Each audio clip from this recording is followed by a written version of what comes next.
मान ली कि हम नया नया गौना होके सोनी सोनी भगवान अजल बिहान हो कदी चल होने चल हाँ अब कहो कि आज राजा जी के कोरे जवान हो खेती आज राजा जी के कोरे जवान हो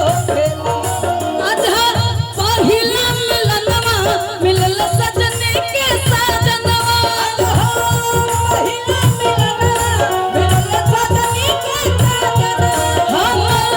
अंग एक गुलाब नियन खिलल बादनवा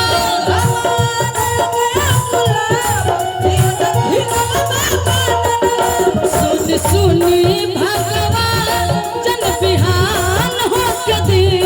सुन सुनी भगवान जन बिहान हो कदी कि आज राजा जी के कोरे में जवान हो खेती आज राजा जी के जवान हो कदी आज राजा जी के जवान हो कदी एगो गीत हम गौले रही पवन सिंह जी गा दिहले ओठवा के ललिया कनवा के बोलिया अखिया के तहरा गजारा औ कहले ई तोर गाना गवा गइल बा उनका हम चुनाव में ना गई रही केहू खिसियाई मत हमहू फैन हई उनकर गायकी के व्यवहार के ना व्यवहार के फैन है हम भैया खेसारी जी के उनकर हम गायकी के फैन है हाँ राजा जी के कोराई में जवान होके दी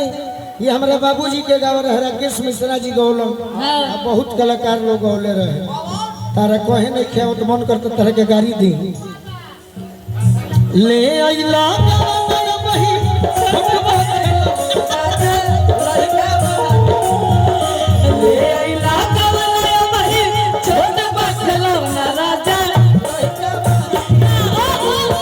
कुछ नहीं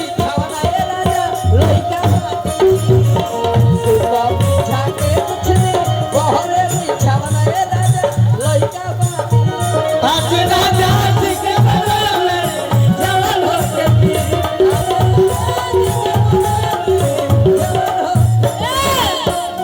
हम एगो नया कहीं मुखरा यूट्यूब वाला के मजा हम दे देता नहीं है भगवान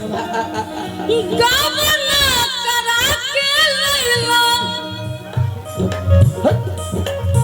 गावना करा के लैला शादी के जोड़ा में ए पियावा धराइल बा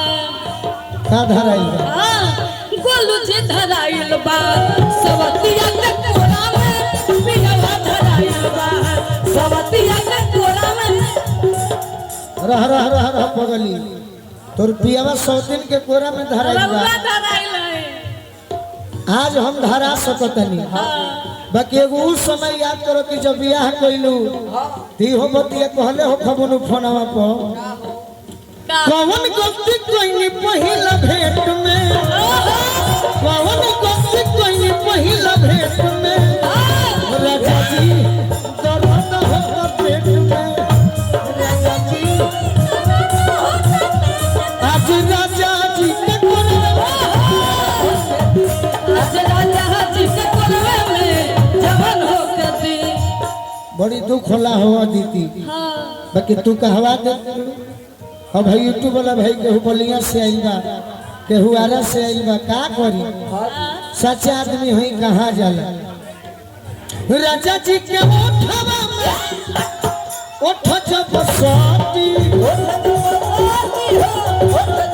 भुक भुक बारी हमारा दिलवा के बाती दिलवा के बाती हो दिलवा के बाती रात भर अरे लम्हे दरिया में नेहा हो खेती जय हो आज राजा जी के कोरवे में आज राजा जी के कोरवे में जवान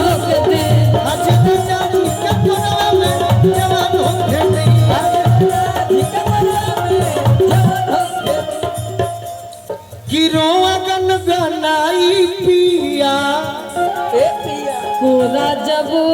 उठाई है ठाकुर मनोज हमर जियारा जुड़ई है जियारा जुड़ई है हो जियारा जुड़ई है यार गोलू राजा के इया